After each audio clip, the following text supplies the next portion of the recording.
Welcome to the First Right Podcast, a weekly conservative news show brought to you by Restoration of America. I'm Jerry Ewalt, Chief Marketing Officer for Restoration of America. And today we are blessed to have, once again, Terry Schilling, an important spokesman for American families. Terry is president of the American Principles Project, the foremost group fighting on behalf of families in America. Terry is right in the middle of the monumentally important 2022 midterms, where America will decide on November 8th whether to reverse the last 2 years of failure and moral decay. Well, Terry, it's been a year since you were last on the show, and our audience has grown a bit, so why don't you share with us the guiding principles of American Principles Project? Well, thanks so much for having me, Jerry. We're huge fans of you guys at Restoration. What American Principles Project does is very simple. We're the NRA for family values. That means we organize families in politics. We make politicians pay a price when they pass anti-family laws. And then when we win these campaigns and elections, we then leverage those wins into legislative changes. So a great example of how we operate is we ran a ton of ads against Democrats in 2020 on the women's sports issue for their legislation that would allow boys to compete in girls' sports. After that, we went to the states and passed it in 18 states. We're now up to 18 states that have actually protected women's sports, and we've gotten federal legislation passed. So that's the model. It's not rocket science. It's what every other special interest group does. We're just applying it to the family because the family hasn't had a voice in Washington, D.C. or our state legislatures, and it's time for that to change. Yeah, and you guys haven't been busy at all over the last couple of years, have you? It's crazy.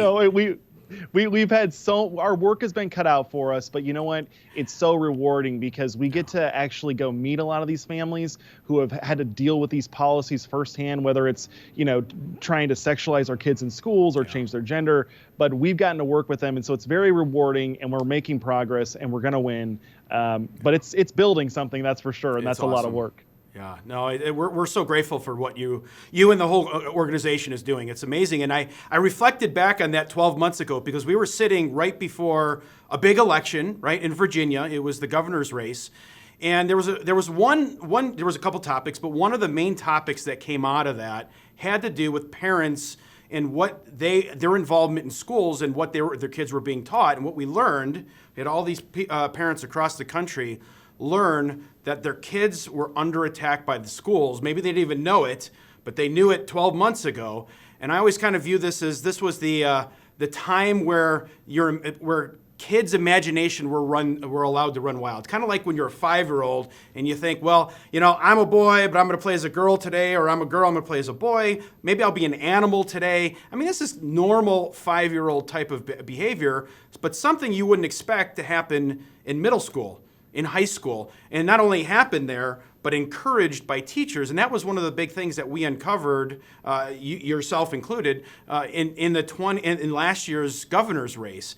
And here we were starting off with there was a big event that happened, kind of a lightning rod that you guys jumped all over. And what we saw is a boy decided to become a girl and was allowed to use the girls' bathroom, and something absolutely horrific happened in that bathroom, and not only that bathroom, but was allowed to be happen in another bathroom because it was covered up. Explain what happened at that time and your involvement with American Principles Project and that experience at that time. Well, the most tragic thing about what we uncovered and exposed and used to flip voters from Democrat to Republican is that we have been warning people about this, right? There are these transgender bathroom laws that Democrats are passing all over the country that would do one simple thing: allow any male at any time to enter any women's private space as long as they claim to be a woman. Mm-hmm. And what we saw was in Loudoun County, not only did this happen in one school district that allowed this to happen, allowed boys to go into girls' private spaces, a girl was sexually assaulted. They covered it up and they moved the kid to a new school. Why? Because they were trying to pass it throughout the entire county. And they didn't want this type of story getting out and thwarting their efforts to pass their progressive agenda. It's so bad, Jerry, that I think the bigger thing, though, that the bigger lesson to learn is not necessarily that our kids are under attack. Our kids are always trying, the corporations and the government, they're always trying to influence our kids in some certain way, right? But the bigger thing that we took from this is that our government is being weaponized against parents being parents. So you saw that father of the daughter in Loudoun County who showed up to the school board to voice his opinion and make his First Amendment rights heard. He was arrested. They came down on him. Then what did Merrick Garland do? He orders the Department of Justice to start investigating these types of parents as potential domestic terrorists. Right. This is insane. Our government is weaponizing itself against people that are raising the next generation of kids. Why? Because they want the monopoly over your kids' hearts, minds, and souls. So those that were put in place to protect your kids are actually the ones that are encouraging the attacks and not protecting at all, is what you're saying. That's exactly right. And we're seeing this across the country. It's not just the federal government. It's not just random states. This is happening everywhere. It's happening in red states and blue states. I just got back from filming our latest commercial. There's a mother out there who every step of the way, the state was weaponized against her. DCFS was weaponized against her. The school was weaponized against her. The courts are weaponized. Everything's aimed against parents who want to protect their kids from all this sexualization and all this transgender nonsense. And it won't stop until groups like APP and others join and start making a political consequence for doing this. Yeah, we're actually going to get into those videos. And it's important, right? And I wanted to go back 12 months because people have to understand the progression of what's happening. This isn't just something shocking that happened in Virginia. This is happening all across the country. And in fact, you would think that people would wake up and realize, okay, we made a mistake, something went terribly wrong. We're going to reverse this, and this radical policy is going to go away. But that's not the case. And at this point, I'd like to show your video that you have around grooming and pornography in schools. Let's see what J.B. Pritzker wants in your school. I can't wait to have your in my mouth. I'm going to give you the job of your life. Then I want you inside me. This is the kind of literature J.B. Pritzker wants your kids exposed to. Why does the governor want your kids exposed to this? So that video is very difficult to watch, and if you don't start getting that righteous anger build up inside you as you watch that video, then there's something wrong with you. And this is the type of stuff that's being shown to our kids and promoted in the kids' schools. Without the censoring, right? And the funniest thing the funniest reaction we've gotten is from mainstream media outlets and journalists asking me, don't you find this ad offensive? Why are you putting this ad into people's homes? And I'm just flabbergasted, right? At least I censored out those words. At least I censored out and blurred out those images. Those books are in your kids' schools right now, and it's Democrats that are putting them in there. And it's not just Democrats that are putting them in there. Democrats are stopping us from removing them. So if you're a parent and you're speaking up, we just had this with Josh Shapiro in Pennsylvania. He's the attorney general there, and he was the lead defense attorney against a mom who brought the case. He dismissed the lawsuit. He got it thrown out. Of course. This is the insanity. They want to groom your kids, and they call this book burning, right? They call this book banning. We're just getting porn out of the kids' schools. You can still read Of Mice and Men. You can still read The Catcher in the Rye. You can still read every other offensive book out there, just not like porn, right? Like, it's a very simple request. No, this is obscenity, is what this is, and that's not allowed. That should never be allowed in our schools. Our kids should not be exposed to that. One of the things that you'll learn is it's not just in the libraries, these books. You can actually, most schools have iPads or something they can download. You can download these as e-readers, so you don't have to wait in line to check out these books. You can get it instantly if you want. So what they're doing, right, is they're desensitizing our kids to pornography. That's exactly right. They're getting to them at earlier and earlier ages. You know what they call it? It's so sick. We would call it pedophilia. We would call it grooming. Yeah. They call it sex positivity. Yeah. Sex positivity for like grade school, middle school, and high school. Like, we've come a long way from abstinence classes, right? We've come a long way from safe sex education in schools. This is a whole new thing, and it's totally weird, and it's totally creepy. I tell parents, like, you have to dig in under the hood. You have to lift the hood up and kick the tires and really see what's going on in your kids' schools, because this stuff is happening everywhere. And there are a lot of people that want to talk to your kids about sex, and they're the same people that shouldn't be allowed within 500 feet of a school. Yeah, no, it's disgusting. And so we go from this world of make-believe and this gender fluidity concept to now desensitizing kids to pornography. But they're not stopping there. And you guys actually have another video that demonstrates what I would say is the next step of this progression. We have an explosion of kids rather suddenly making an announcement that they are transgender. Democrats like Mark Kelly and Joe Biden support policies pushing dangerous transgender drugs and surgeries on kids, taking away parental rights. Kids are told, elementary school, middle school, if your parents don't go along with this, they're not on your side. It's Mark Kelly's agenda for our kids and families. There are no gold standard studies about transgender kids. Zero. We have to go out there and stop this. Our children deserve better. So I thought that last video was hard to watch. I mean, this one is horrifying. You go from make-believe, right, to shocking, to absolutely horrifying. And that's the stage that we're on right now. So Terry, tell us how this video came about, what you learned from it, and why you put it out. Well, frankly, I got sick and tired of hearing left-wing politicians and activists say that these transgender surgeries on minors aren't happening. They are. And now, since we've come out with that ad, the left has officially switched their, talking points from "it's not happening" to "it's not happening, but it's really good that it is." And that's the stage that we're in. The reality is that children are getting double mastectomies under the age of 18. Right. The reality is they're getting what the left calls gender-affirming hysterectomies under the age of 18. Yeah. They're getting their puberty blocked. They're creating cross-sex hormones. And the thing is that it causes irreparable damage. You can't get your fertility back. It's not reversible. That's the thing that people are being misled here, right? They're saying, oh, we can have another surgery, you can reverse things. No, you cannot. Even puberty blockers, there's a lot of talk on, hey, that's just going to pause things till you decide. We don't know the long-term impact of puberty blockers on kids, delaying puberty. Well, we do know that the drug that's used to block puberty in minors is called Lupron. And you know where that drug is used primarily? To chemically castrate sex offenders. We're using a drug that's used to chemically castrate sex offenders on innocent little children. And we're making money off of it now. That's the late stage empire stuff that has so many people like you, like me, and like 75 million other Americans who voted for Donald Trump last election so outraged and up in arms. People are making money off of this, Jerry, and it's absolutely disgusting. Wow.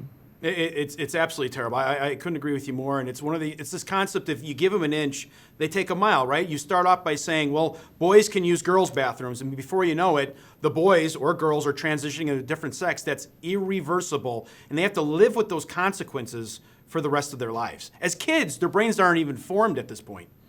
Well, that's the really interesting thing when they talk about puberty blockers, giving the kids more time to make a decision. Guess what's really important for your brain to develop to be able to make good adult-prone decisions? Puberty, right? All those hormones, they really develop your brain, and they actually develop your prefrontal cortex at an incredible rate during puberty. But here's the other thing, Jerry. Let's say that all of the health damage that was done, just the physical damage that was done, was reversible. Where do you go to get that time back? Right? Do we really want a bunch of, let's say a kid was, 11 years old, got on the puberty blockers, blocked their puberty, then they turn 16, 17 years old, and they want to go through their natural puberty.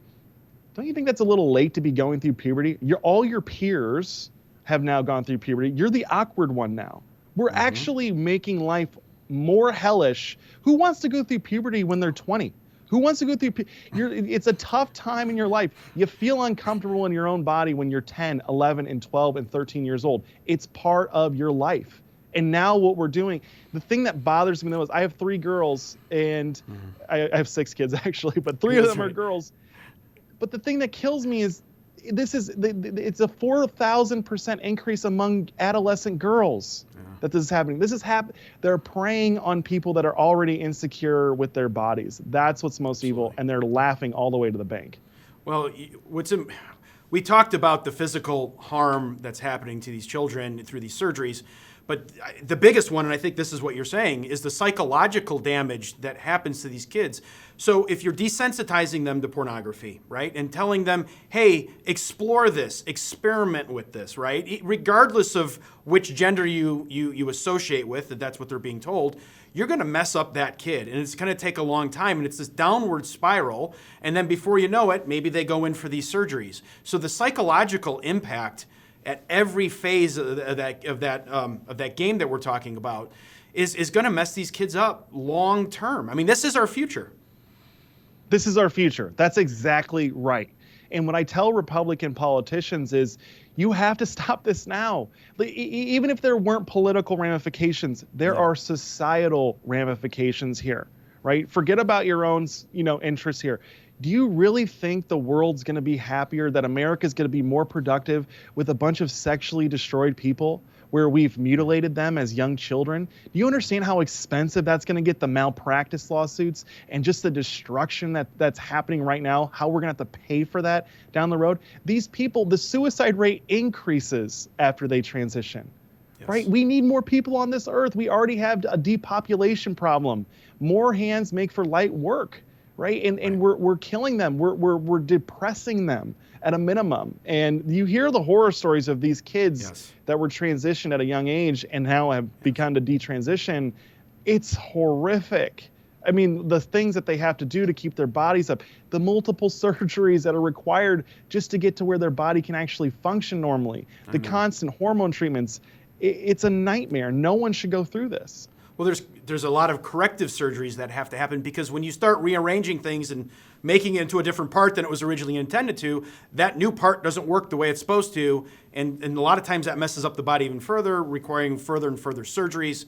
And I think that is the point. So we see suicide rates go up after the transitioning. And by the way, that is the argument that we'll see the left brought up to us and saying, if you don't allow this in school, if you don't allow this teaching, these kids are going to commit suicide because they're going to be confused and know what to do. Trust us, we'll teach them, and everything's going to be great. So it's the counter argument that they throw back at us all the time.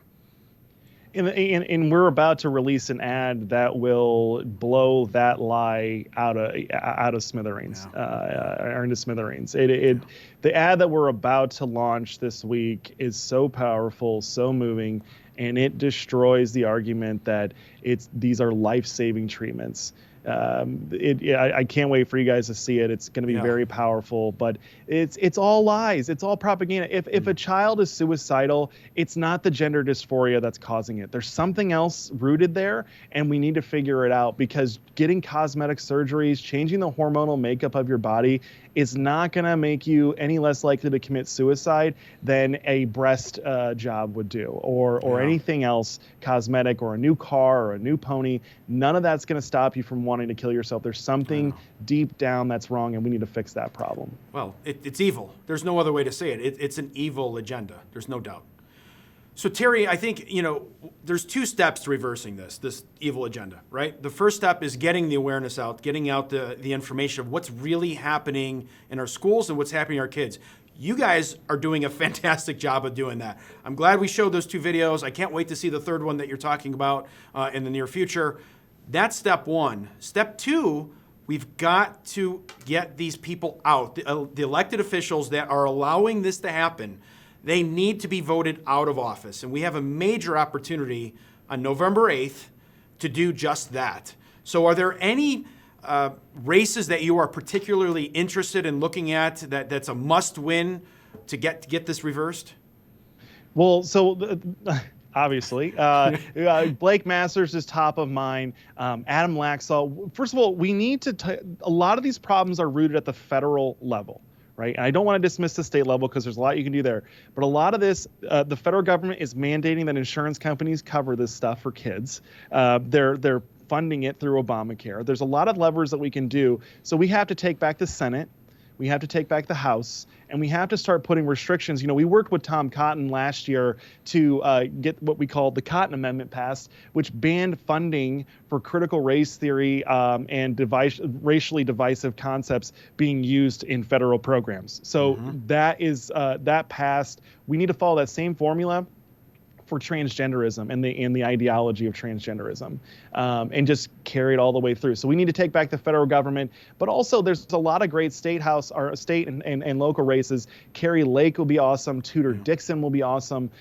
We have to win back Georgia, and we have to win back Pennsylvania. I think Doug Mastriano has a great chance. He's a passionate man. I'm very excited to see what he can do, and I hope we'll be supporting him. And we're still out there trying to raise the additional funds, but Doug Mastriano will be a great governor there in Pennsylvania, and hopefully we can take back some of these state houses as well. Yeah, there is a lot of work left to do in the next couple of weeks, and no doubt it's good work, and I know we're heavily engaged, both of us in our organizations, in doing that.